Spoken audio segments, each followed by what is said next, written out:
Era una fría mañana de noviembre del año 1326. La multitud reunida en Hereford temblaba por el clima y por lo que estaba a punto de presenciar. En el centro de la plaza, atado a un caballete de madera, desnudo, desfigurado y moribundo, yacía Hugh Dispensador el Joven, el hombre que durante años había gobernado Inglaterra a la sombra del trono. Lo que iba a suceder con él no era una ejecución común, no, era un castigo diseñado con precisión para enviar un mensaje, un recordatorio sangriento de lo que ocurre cuando un hombre se atreve a tomar demasiado poder y demasiado placer. Pero para entender por qué su final fue tan brutal, hay que retroceder, hay que mirar hacia el principio, hacia los días en los que Hugh no era aún el enemigo del pueblo, sino el favorito del rey. Hugh Dispensador el Joven nació en una familia noble, pero sin brillo. Su padre, Hugh el Viejo, era un hombre leal, un cortesano eficiente, un noble respetado, pero sin grandes ambiciones. Su hijo, en cambio, creció con algo más, una ambición desmedida. Desde joven demostró ser encantador, manipulador, inteligente y despiadado. Un perfil perfecto para la corte. Y en aquella corte reinaba Eduardo II, uno de los monarcas más enigmáticos y atormentados de la historia inglesa. Eduardo tenía fama de ser un hombre indeciso, emocional y, sobre todo, de tener debilidad por los hombres hermosos y carismáticos. Primero fue Piers Gaveston, su primer favorito, su confidente, su compañero. Gaveston fue odiado por la nobleza y finalmente ejecutado por los propios varones. Eduardo quedó devastado, pero luego el vacío emocional fue llenado por otro hombre, uno más joven, más ambicioso, más peligroso, Hugh Dispensador. Nadie sabe con certeza cuándo comenzó su relación, pero cuando se convirtió en el amante del rey, todo cambió. En cuestión de meses, Hugh pasó de ser un noble más a ser el hombre más poderoso de Inglaterra. Eduardo lo colmó de títulos, tierras y privilegios. Se le otorgaron condados completos, se le concedieron castillos estratégicos, se le entregaron cargos que lo ponían por encima incluso de la ley. Nadie podía tocarlo. Y Hugh no solo acumuló poder, lo usó, y lo usó con crueldad. Persiguió a sus enemigos políticos, se apoderó de herencias enteras, encerró a nobles sin juicio previo, se enriqueció con confiscaciones, mandó asesinar a quienes se interponían en su camino, y todo bajo la protección de un rey enamorado, ciego ante los abusos. Pero Hugh no solo provocó a los nobles, también desafió a la reina. Isabel de Francia, esposa de Eduardo II, era hija del rey de Francia, inteligente, astuta y profundamente humillada por la relación de su marido con Hugh. Mientras Eduardo ignoraba a su esposa, Hugh la menospreciaba abiertamente. Se dice que ordenó espiar sus habitaciones, interceptar sus mensajes e incluso confiscó sus bienes personales. Para Isabel, Hugh era más que un enemigo político, era una afrenta personal. Y entonces, la reina esperó. Con paciencia, con veneno en la mirada y con un plan. La gota que derramó el vaso fue una campaña militar en Gales, donde Hugh y Eduardo masacraron a sus oponentes, expropiaron propiedades y dejaron aldeas enteras sumidas en el hambre. Las revueltas estallaron y entre los rebeldes comenzó a circular una frase: «Muerte al carnicero del rey». No hablaban de Eduardo, hablaban de Hugh, pero ni siquiera entonces se dio el poder.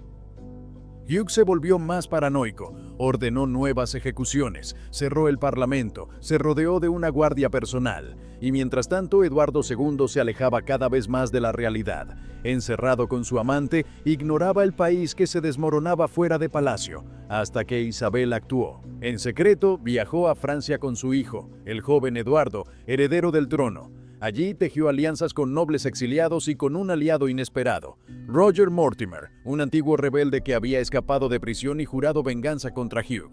Lo que ocurrió después fue un golpe maestro. En el otoño de 1326, Isabel y Mortimer cruzaron el canal con un pequeño ejército. Su objetivo no era el rey, era Hugh, porque sabían que si lo separaban de Eduardo, todo el castillo se derrumbaría.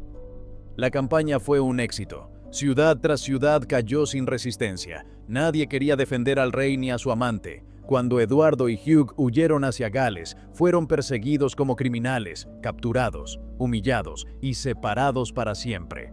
Eduardo fue encerrado, Hugh condenado. La reina quería justicia, el pueblo quería venganza y la nobleza quería un ejemplo.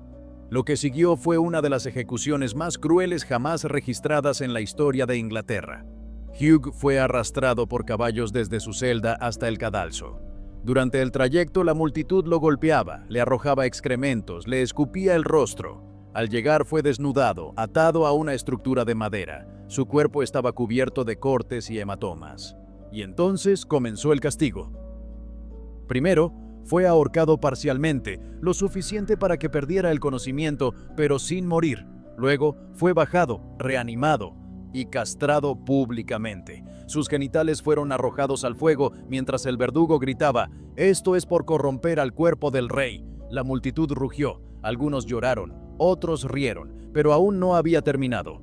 Hugh fue destripado vivo, su abdomen fue abierto, sus intestinos extraídos lentamente y quemados ante sus ojos. Finalmente, cuando su cuerpo ya era un amasijo de carne, se le arrancó el corazón y se le decapitó. Su cabeza fue clavada en el puente de Londres, su cuerpo cortado en pedazos y enviado a distintas ciudades como advertencia. Era el fin de una era, el fin de una sombra, el fin de un favorito que llegó demasiado lejos.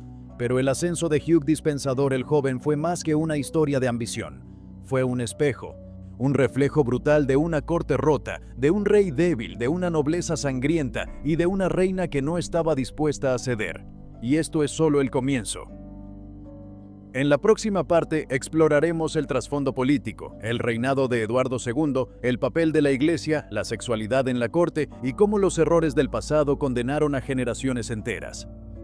Cuando Hugh Dispensador el Joven fue ejecutado con una violencia digna de leyenda, la mayoría pensó que el infierno había terminado. Pero lo cierto es que su muerte no solucionó nada. Fue solo el síntoma final de una enfermedad más profunda, la descomposición total del reinado de Eduardo II. Eduardo no solo había sido un rey débil, había sido también un hombre desconectado del poder real. Su relación con Hugh fue mucho más que afectiva o sexual.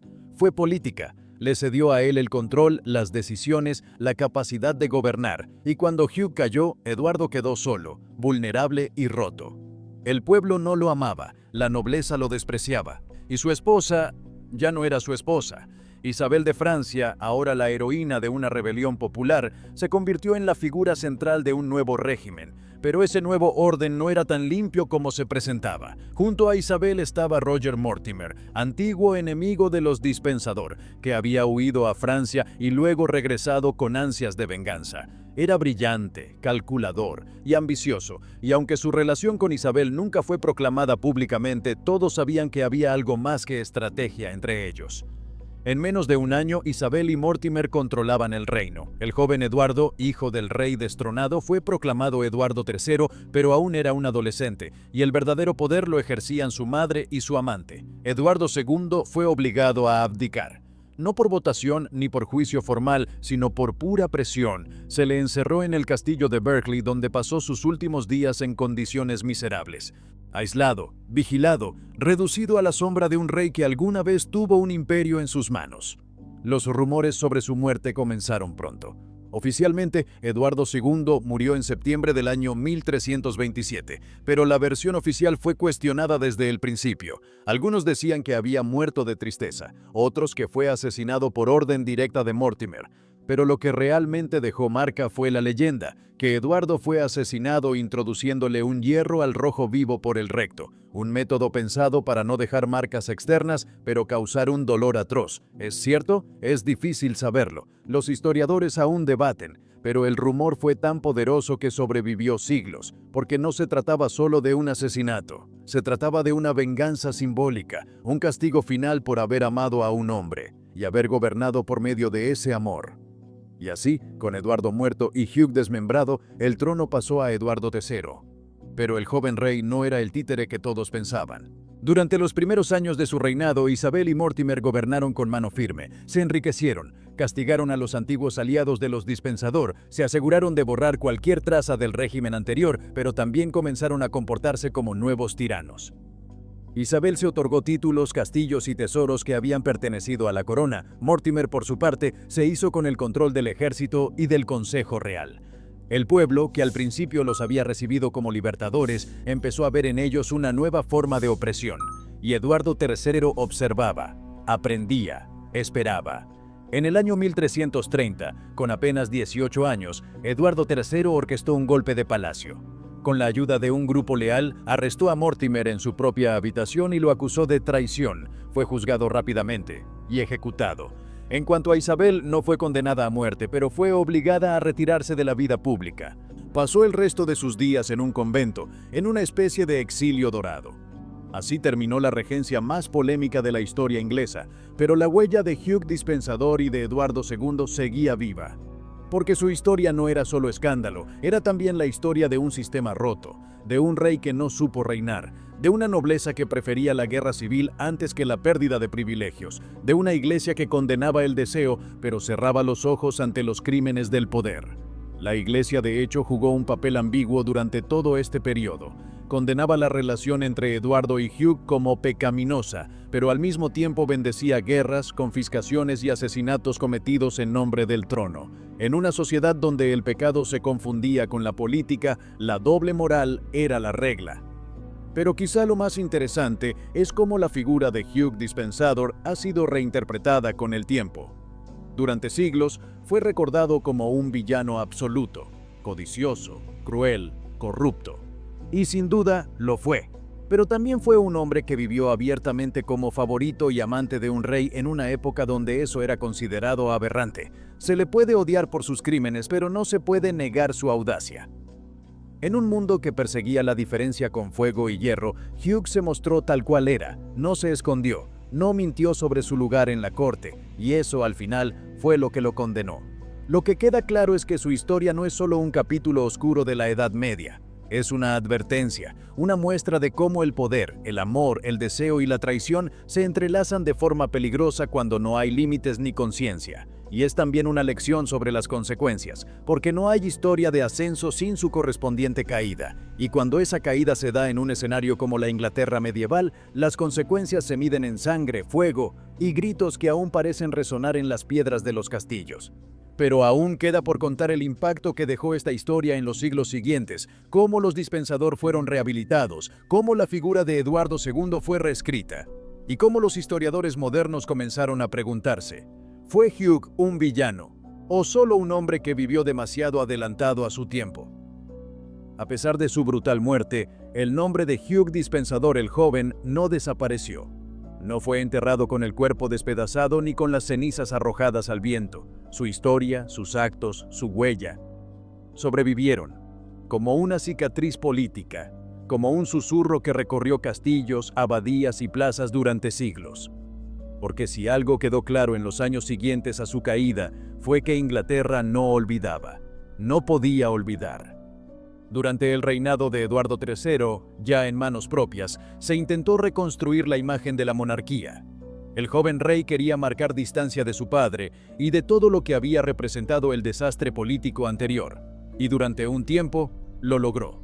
Pero en lo más profundo del reino, entre pergaminos, cartas y confesiones privadas, la figura de Hugh Dispensador seguía apareciendo. A veces como advertencia, a veces como símbolo, y con el paso de los siglos, incluso como víctima.